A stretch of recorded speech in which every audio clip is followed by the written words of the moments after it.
नमस्कार, मैं हूं doctor Priyanka Kalra, IVF specialist greater Noida से। और आज के हमारे इस वीडियो में हम बात करेंगे सीमन रिपोर्ट या सीमन एनालिसिस के बारे में।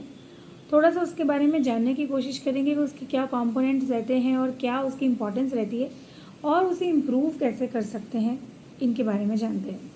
हमारे वीडियोज़ का जो मेन मोटिव है वो ये रहता है कि ट्रीटमेंट से पहले आप लोगों को थोड़ा अवेयरनेस मिल सके। जो लोग कपल्स कंसीव करने के लिए ट्राई कर रहे हैं उन्हें अवेयरनेस मिल सके और वो अपनी डॉक्टर की खुद हेल्प कर सकें, अपनी ट्रीटमेंट में खुद भी एक्टिवली कंट्रीब्यूट कर सकें। तो आइए जानते हैं कि सीमन एनालिसिस के बारे में, क्या उसके कंपोनेंट्स होते हैं और क्या हम कर सकते हैं उसे इम्प्रूव करने के लिए। जब भी कोई सीमन रिपोर्ट आती है तो आपने देखा होगा कि उसके कंपोनेंट्स होते हैं, जैसे उसमें वॉल्यूम होता है जो कि लगभग 1.5 ml तक अब नॉर्मल मानते हैं, उससे ज़्यादा भी होता है।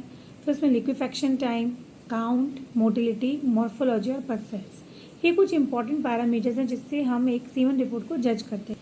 आइए थोड़ी सी बात करते हैं कि काउंट और मोटिलिटी और मॉर्फोलॉजी के बारे में।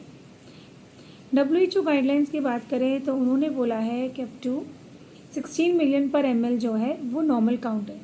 इसका मतलब है कि अगर सीमन की वॉल्यूम 2 ml है तो उसमें लगभग 32 मिलियन स्पर्म काउंट रहना ही चाहिए अगर हम उसे नॉर्मल रिपोर्ट की कैटेगरी में लाना चाहते हैं। कम काउंट होता है तो इसका मतलब है कि आपको ट्रीटमेंट की आवश्यकता है और उससे पहले में रीज़न ढूंढने की ज़रूरत है कि काउंट कम क्यों है।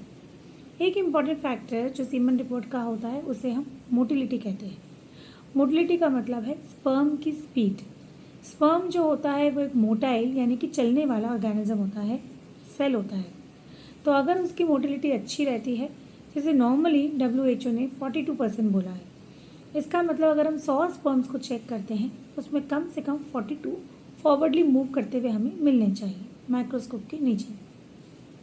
इसमें भी रैपिड प्रोग्रेसिव होता है और नॉन प्रोग्रेसिव होता है। तो रैपिड प्रोग्रेसिव या टोटल प्रोग्रेसिव जो होते हैं वो कम से कम 30% होना चाहिए और नॉन प्रोग्रेसिव मोटाइल 12% यानी कि टोटल 42% तक नॉर्मल होना चाहिए।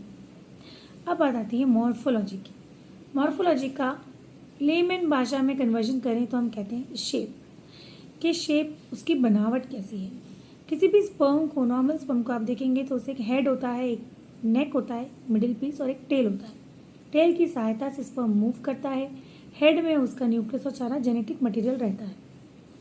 तो अगर कोई स्पर्म का शेप ठीक नहीं है, हेड टेढ़ा मेढ़ा है, टेल मुड़ी हुई है, टूटी हुई है, ज़्यादा है, नेक नहीं है, तो उसे हम अबनॉर्मल मानते हैं।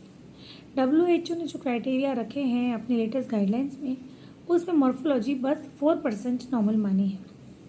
इसका मतलब है कि 100 में अगर हम 100 स्पर्म्स को किसी के हम माइक्रोस्कोप के नीचे देखते हैं तो कम से कम 4 बिल्कुल नॉर्मल शेप के आने चाहिए। अब हम समझें कि शेप की क्या इंपॉर्टेंस है।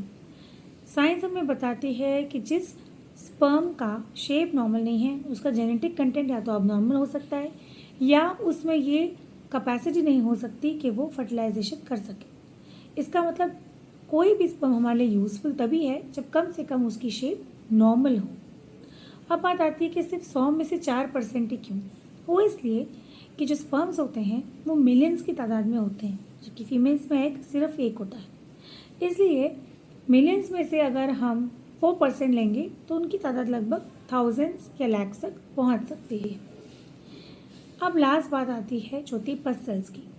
पथ सेल्स कहीं भी होते हैं, आपने सुना हो, चाहे यूरिन में हो, चाहे किसी और कंटेंट या सीमन में हो, तो उनका मतलब होता है कि इन्फेक्शन। अगर सीमन में इन्फेक्शन आ रहा है तो उसका कल्चर करा के राइट एंटीबायोटिक लेना बहुत ज़रूरी है, क्योंकि कई बार इन्फेक्शन के कारण ही स्पर्म काउंट और मोटिलिटी और मॉर्फोलॉजी भी खराब हो जाते हैं। इस वीडियो में हमने आपको सीमन एनालिसिस को समझाने की कोशिश की है। अगले वीडियो में हम ये जानेंगे कि सीमन एनालिसिस को इम्प्रूव करके बेटर कैसे बना सकते हैं और कौन से ऐसे फैक्टर हैं जिन्हें चाह कर भी नहीं बदल सकते। इस वीडियो में इतना ही। अगर आपको कुछ डाउट्स हैं तो आप प्लीज़ कमेंट सेक्शन में लिखिए, हम उन्हें आंसर करने की कोशिश करेंगे। और अगर आप हमसे परामर्श चाहते हैं तो ग्रेटर नोएडा में बीटा 1 स्थित हमारे क्लिनिक पर आएँ। नमस्कार।